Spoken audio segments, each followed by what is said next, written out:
ఒకసారి వెనక్కి వెళ్దామా. అడవిలో మీకు ఆకలేస్తే ఏం తినేవారు? చింతపండు అవేనా? లేదా ఇంకేం తినేవారు? చింతపండులో అయితే దొరుకుతాయి సార్, దొరకదు. మరేం తినేవారు? కాకపోతే ఇవి ఉంటాయి కదా పల్లీలు, పల్లీలు వేపుకొని ఉండల్లాగా చేసుకోవడం, ఆకలి బాగా వేసినప్పుడు తినడం, ఒక 2 తినేసి నీళ్ళు తాగడం. అవి కూడా దొరకలేదు అనుకో అప్పుడు? అవి కూడా తాగినప్పుడు అయితే ఇంకా ఊట ఉంటుంది కదా, ఊట నీళ్ళే. అంటే వారానికి ఎన్ని రోజులు తినేవారు అక్కడ?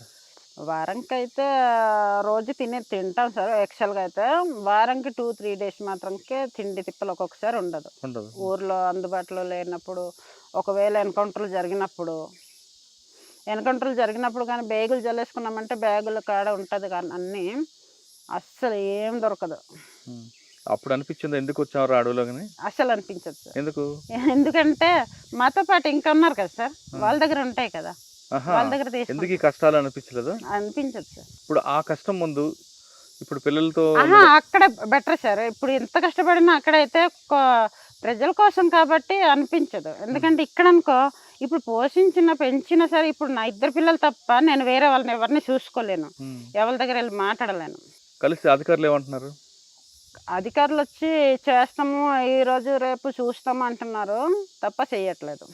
నిర్మల అలియాస్ సీతక్క అడవిలోంచి బయటకు వచ్చారు. ఇక్కడ ప్రభుత్వం ఆదుకుంటారు అనుకున్నారు కానీ ప్రభుత్వం ఆదుకోలేదంటే ఆవిడ చెప్తున్నారు.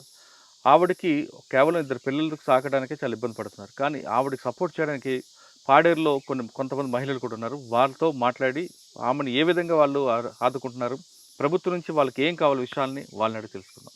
పాడేరులో ఇప్పుడున్న నిర్మల అలియాస్ సీతక్కకి ఏ విధంగా సహకరిస్తున్నారో, పాడేరులో ఇంకెంతమంది మాజీ మావోయిస్టులు ఉన్నారో, వాళ్ళ జీవన విధానం ఇలా ఏ విధంగా ఉంది, వాళ్ళకి ఏ విధంగా మహిళా సంఘాలు సపోర్ట్ చేస్తున్న విషయం అంతా మాట్లాడడానికి లతా కుమారి గారితో పాటు రాణి ఉన్నారు. వాళ్ళని అడిగి తెలుసుకున్నారు. నమస్తే లతా కుమారి గారు. ఇప్పుడు చాలా మంది ఇక్కడ కనిపిస్తుంటారండి. ఒకప్పుడు మంచి మంచి ప్రాంతమే కానీ ఇక్కడ కొన్ని భావజాల ప్రభావంతో లోపలికి వెళ్ళారు. తర్వాత ఇప్పుడు బయటకు వచ్చారు. వచ్చిన తర్వాత ప్రభుత్వ పథకాలు అందట్లేదని కొంతమంది చెప్తున్నారు. ఆ విధంగా ఇప్పుడు నిర్మల అలియాస్ సీతక్కతో పాటు ఎంతమంది ఉన్నారు, వాళ్ళకి ఏ విధంగా మీరు సహకరిస్తున్నారు? నిర్మల గారితో ఒక 2-3 మాకు కొంచెం మంది కాంటాక్ట్లోకి వచ్చారు సార్.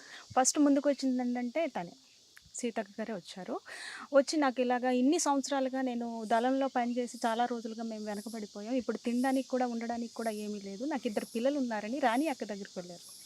రాణి అక్క దగ్గరికి వెళ్ళగానే తను ఒక పేపర్ స్టేట్మెంట్ అన్నది ఇప్పించింది. ఫస్ట్ పేపర్ స్టేట్మెంట్ అన్నది ఇప్పించి ఇలా వెనకబడిపోయారు, దళం నుండి బయటకు వచ్చారు, కనీసం తినడానికి ఉండడానికి కూడా ఏమీ సహకరించలేదు ప్రభుత్వం అని చెప్పి తను పేపర్ స్టేట్మెంట్ ద్వారా చాలా సంవత్సరాల తర్వాత వెలుగులోకి వచ్చింది సార్. అందుకే తనకు ఒక ఉండడానికి కానీ తినడానికి కానీ ప్రభుత్వం సహకరించాలని చెప్పి మేము పోరాడుతున్నాం. రాణి గారు చెప్పమ్మా, మీరు సీనియర్ ఇందులో. ఇక్కడ ఇటువంటి అమాయక మహిళలు ఆదివాసులు ఎంతమంది ఉండొచ్చు ఇక్కడ? చాలామంది ఉత్తరాంధ్ర అంటేనే ఉద్యమాలకు పుట్టినిల్లు, మీకు తెలుసు. అందులో అల్లూరి సీతారామరాజు జిల్లా అంటే అల్లూరి స్ఫూర్తితోని ఎంతోమంది ఉద్యమకారులు ఇక్కడ పుట్టినటువంటి పరిస్థితి మీరు చూస్తున్నారు. అలాగే ప్రత్యేకంగా చెప్పాలంటే ఇది మావోయిస్ట్ ప్రభావిత ప్రాంతం. ఇక్కడ ఉన్నటువంటి లేదు, అలా అనుకోవడానికి కూడా ఏం లేదు. ఉద్యమాలు అన్నవి ఎప్పుడు కూడా ఆగవు. మా ప్రజల మనసుల్లో భావజాలం అన్నది ఎవరు కూడా చంపలేరు దాన్ని, అలాగే నా అభిప్రాయం. కాబట్టి ఎంతోమంది త్యాగాల ఫలితం ఇప్పుడు ఇలాంటి వాళ్ళు ఇక్కడ ఉన్నటువంటి అణచివేత కానీ, దోపిడీ వ్యవస్థ కానీ, దీనికి వ్యతిరేకంగా అడవులు బాట పట్టినటువంటి సీతక్క లాంటి వ్యక్తులు ఇంకొంతమంది ఉన్నారు. అయితే ఇప్పుడు నా అభిప్రాయం ఏంటంటే వీళ్ళు పట్టుబడవచ్చు, స్వచ్ఛందంగా లొంగిపోవచ్చు. నేనేం మాట్లాడుతున్నానంటే ఇప్పుడు ఏదైతే ప్రభుత్వం కానీ పోలీస్ యంత్రాంగం కానీ వాళ్ళు ఇచ్చినటువంటి హామీలు ఏవైతే ఉన్నాయో, ఇప్పుడు వీళ్ళు చేసినటువంటి త్యాగాలను గుర్తించి బయటకు వచ్చిన తర్వాత వీళ్ళని ఆదుకోకపోవడం వల్ల తిరిగి మళ్ళీ ఉద్యమం వైపు ఆకర్షితులు అవడానికి దాదాపుగా అవకాశం ఉండొచ్చు కదా. ఎందుకనంటే ఇప్పుడు వాళ్ళ స్థితిగతుల మీద ఖచ్చితంగా ప్రభుత్వం అన్నది ఎప్పటికప్పుడు తెలుసుకోవాలి, వాళ్ళ స్థితిగతుల మీద ఖచ్చితంగా స్పందించాలి. అయితే గతంలో ఉన్నటువంటి జిల్లా కలెక్టర్ గారు ఎవరైతే ఉన్నారో సీతక్క గారు, కామ్రేడ్ సీతక్క గారు నా దగ్గరికి రావడం జరిగింది. మరి మేమేంటంటే గతంలో ఉన్నటువంటి జిల్లా కలెక్టర్ సుమిత్ గారిని కలవడం జరిగింది. అక్కగారికి ప్లేస్ కూడా ఇవ్వడం జరిగింది. అది అనివార్య కారణాల వల్ల చిన్న సమస్యలో ఉంది. అయితే ప్రస్తుతం ఉన్నటువంటి జిల్లా కలెక్టర్ గారిని కలిసాము. ఈ లోపల ఎలక్షన్ రావడం, ఎలక్షన్ కోడ్, దీనివల్ల ఏంటంటే మళ్ళీ మేము మాట్లాడలేకపోయాము. నేను అదే బాధపడుతున్నాను. ఎందుకంటే ఇప్పుడు ఉత్తరాంధ్రలోని ఇటువంటి ఉద్యమకారులు పుట్టడం మనం చేసుకున్న అదృష్టం. ఇటువంటి వాళ్ళని ప్రభుత్వం ఆదుకోకపోవడం దురదృష్టం. కాదమ్మా, ఇక్కడ ప్రభుత్వం చాలా పథకాలు తీసుకొస్తుంది. ఇక్కడున్న ప్రజలు ఎవరు కూడా ఆ భావజాలం వైపు తిరగకుండా ఉండడానికి కొత్త కొత్త పథకాలు తీసుకొస్తున్నాం. యువతకి ఉద్యోగాలు ఇప్పిస్తున్నాం. మహిళలకి వాళ్ళ వాళ్ళ మీద వాళ్ళ కాళ్ళ మీద వాళ్ళు నిలబడడానికి అనేక కార్యక్రమాలు చేపడుతున్నామని ప్రభుత్వ అధికారులు చెప్తున్నారు. మరి మీరు చెప్తుంది దానికి వ్యతిరేకంగా అనిపిస్తుంది. ఎక్కడ అమలు జరగలేదు కదండి. అమలు జరిగితే దానికి ఉదాహరణ సీతక్క కదా. ఇంకా చాలామంది 2-3 ఉన్నారు. 2-3 కాదు, ఇంకా ఉంటారు, ఒక 10 మంది వరకు అల్లూరు సీతారామరాజు జిల్లాలోని ఇటువంటి పరిస్థితుల్లో ఉన్న వాళ్ళు ఉన్నారు. అది ఎక్కడుంది? అంటే ఇవన్నీ చూపించాలి కూడా కదా. పేపర్ మీద ఉన్నాయంటారా? అంతే కదా, చూపించాలి కదా. ఇప్పుడు తిన విషయంలోనే చూపించండి. కనీసం ఒక ఉద్యోగం కానీ, ఒక ఇల్లు కానీ, మహిళలకు అవకాశాలు కానీ ఎక్కడున్నాయండి? అవి ఇప్పుడు ఆవిడ మాటల్లోనే ఆవిడ తప్ప. ఎలాగా మరి కుటుంబ పోషణ చేస్తున్నారు? అదే నేను చెప్తున్నాను. ఇప్పుడు వారి స్థితిగతుల మీద వాళ్ళు ఎప్పటికప్పుడు పరిశీలన చెయ్యాలి. కూలి పని చేసుకొని బ్రతుకుతున్నటువంటి పరిస్థితి అండి, ఇది బాధాకరం కదా. అంటే ఏం చేస్తే ఇక్కడున్న ప్రజలు, ఇక్కడున్న యువత అని అటువైపు వెళ్ళకుండా ఉంటారు? ఉద్యోగ అవకాశాలు కల్పించాలండి. ఇప్పుడు ఉద్యోగ అవకాశాలు లేనప్పుడు మాత్రమే, ఉపాధి అవకాశాలు లేనప్పుడు మాత్రమే యువత ఉద్యమాల బాట పడుతున్నారు. ఆ ఉద్యోగ అవకాశాలు, ఉపాధి అవకాశాలు ప్రభుత్వం కల్పిస్తే ఆ ఉద్యమాల బాట ఎందుకు పడతారండి? అంటే ఉద్యోగాలు కల్పించినా మరి కొంతమంది కావాలనే యువతని అటువైపు తీసుకువెళ్ళడానికి ఆ భావజాలను రుద్దుతున్నారు అన్నది పోలీసుల వాదన. అలా ఎందుకు ఉంటుంది సార్? ఇక్కడ ఉన్నటువంటి దోపిడీ వ్యవస్థ, దౌర్జన్యాలు, అవినీతి అక్రమాలు ఇవన్నీ ఉంటాయి కదా సార్ సమాజంలో. ఉమ్. దానికి వ్యతిరేకంగా కూడా యువత ఖచ్చితంగా ఉద్యమం వైపు ఆకర్షింపబడవచ్చు. ఉమ్. అంటే ఇప్పుడు ఇటువంటి సమస్య మరొకసారి రాకుండా, అంటే గతంలో మీరు అన్నట్లుగా ఏఓబి, పాడేరు, అరకు ఈ ప్రాంతం అంతా కూడా మావోయిస్ట్ పార్టీకి పట్టిన కోట. ఇప్పుడు క్రమేపీ ప్రజల నుంచి పార్టీ దూరం అయింది.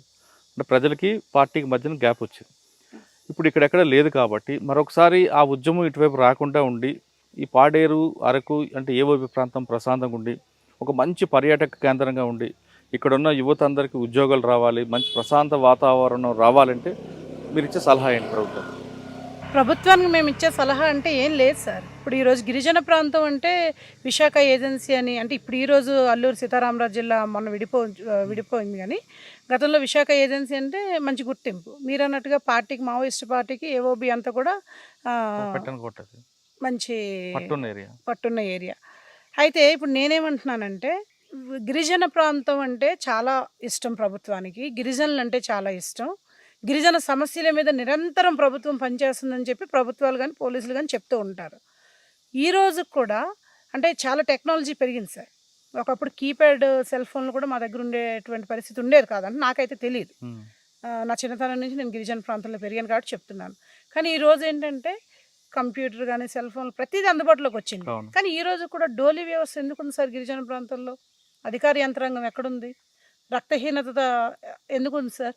రక్తహీనతతో వందలాది మంది విద్యార్థులు చనిపోతున్నటువంటి పరిస్థితి ఈరోజు కూడా గిరిజన ప్రాంతంలోని మనం చూస్తున్నాం. మేము రోజు ఉద్యమాలను ఈరోజు కూడా అడవుల్లో కాకపోయినా ఊర్లో అన్నా కూడా ఉద్యమాలు ఖచ్చితంగా కొనసాగుతున్నాయి.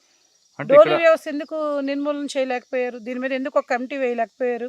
ఏం చేస్తే బాగుంటుంది అంటారు? అదే సార్, ఇటువంటివన్నీ కూడా ఏదైతే ఇక్కడ వెనుకబాటుతనం ఉందో ఉమ్. దీని మీద ప్రభుత్వం ఒక కమిటీని వేయాలి. గిరిజన ప్రాంతం మీద ప్రత్యేక దృష్టి ఉంది, మా గిరిజనులు అంటే అభిమానం అంటున్నారు కదా. మరి ఎందుకు గిరిజన హక్కులు కానీ, గిరిజన చట్టాలను కానీ ప్రభుత్వం కాపాడలేకపోతుంది? ప్రజలకు సౌకర్యాలు కల్పించలేకపోతుంది? అంటే అవన్నీ చేస్తే యువత అటువైపు ఖచ్చితంగా వెళ్ళకుండా- విద్య, వైద్యం కూడా చాలా ప్రాధాన్యం సార్. అవునమ్మా, అవన్నీ చేస్తే యువత అటువైపు వెళ్ళకుండా ఉంటుంది అంటారా?